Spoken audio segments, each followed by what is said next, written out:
Hadley Duvall is one of the bravest people I've ever met.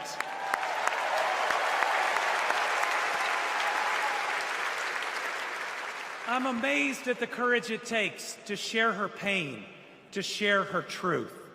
Yet Donald Trump brags about tearing a constitutional right away from Hadley and every other woman and girl in our country. That's why we must tear away any chance he can ever be president ever again.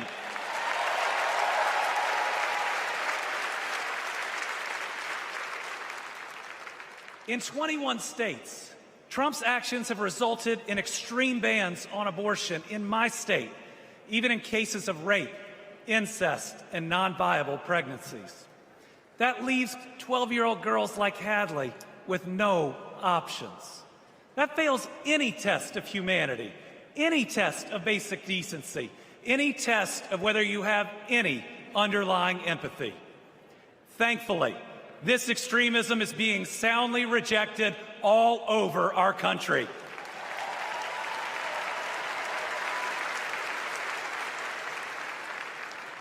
In Kentucky, we put reproductive freedom on the ballot last November, and I beat Donald Trump and Mitch McConnell's hand-picked candidate by more than 5 percentage points.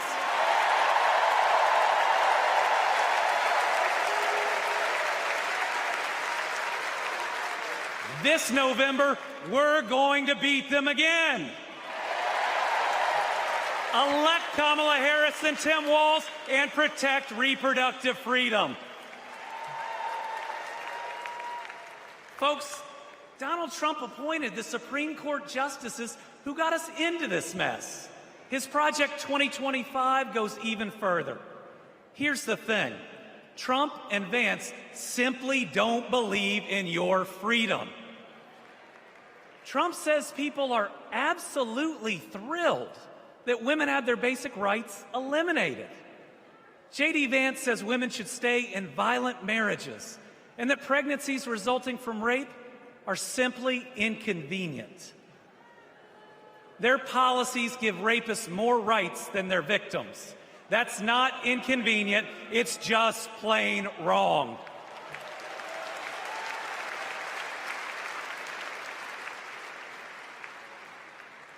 And a woman grieving a non-viable pregnancy shouldn't be required to carry it to term just to listen to her child die or to hear no sound at all.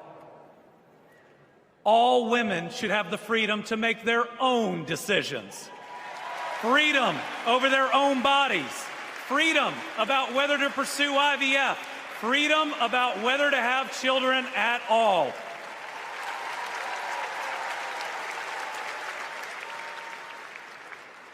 How we treat people transcends party lines. It goes right to the heart of who we are. My faith teaches me the golden rule that I am to love my neighbor as myself. In the parable of the Good Samaritan says we are all each other's neighbors.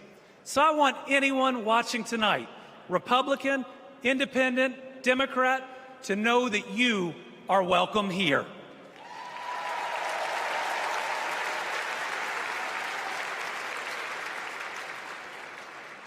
We believe in America where we live out our values, end anger politics once and for all, and move beyond this us versus them by remembering we are all Americans.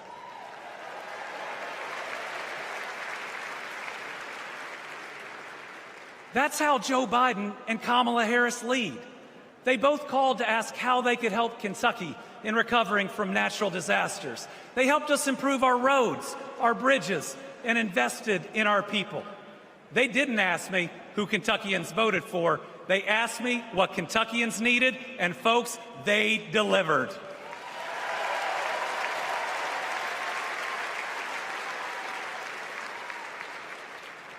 Kamala Harris gets it.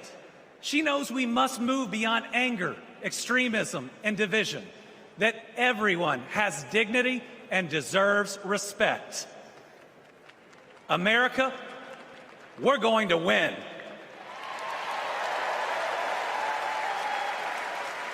And we're going to win by staying true to our values of compassion, empathy, and doing right by our neighbors. I'm so proud to be all in for the next President of the United States, Kamala Harris. Thank you.